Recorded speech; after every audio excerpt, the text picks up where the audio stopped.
Welcome to star 9 news.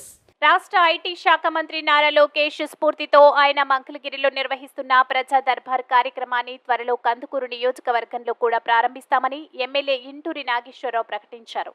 Kandukur బ్రాహ్మణ బంధువుల సమైక్య ఆధ్వర్యంలో ఎమ్మెల్యే ఇంటూరి నాగేశ్వరరావు సౌజన్య దంపతులను ఆదివారం ఘనంగా సత్కరించారు. ముందుగా మేళతాళాలు, వేద మంత్రోచ్చరణలతో ఎమ్మెల్యే దంపతులను పోస్టాఫీస్ సెంటర్ నుంచి జనార్దన స్వామి ఆలయం వరకు ఊరేగింపుగా తీసుకెళ్లారు. అక్కడ పూర్ణ కుంభ స్వాగతంతో జనార్దన స్వామిని దర్శనం చేయించి పూజలు నిర్వహించి వేద మంత్రాలతో ఆశీర్వచనాలు అందజేశారు. తర్వాత ఆలయం ఎదురుగా ఉన్న కళ్యాణ మండపంలో సన్మాన కార్యక్రమం నిర్వహించారు. ఈ సందర్భంగా నాగేశ్వరరావు మాట్లాడుతూ కందుకూరు మున్సిపాలిటీకి 15 సంవత్సరాలుగా ఎన్నికలు జరగడం లేదని, దాని వలన ప్రజలు ఇబ్బందులు పడుతున్న సంగతి అందరికీ తెలుసన్నారు. పాలక వర్గం ఏర్పాటై కౌన్సిలర్లు ఉంటే తమ సమస్యలను వారికి చెప్పుకునే అవకాశం ప్రజలకు ఉండేదన్నారు.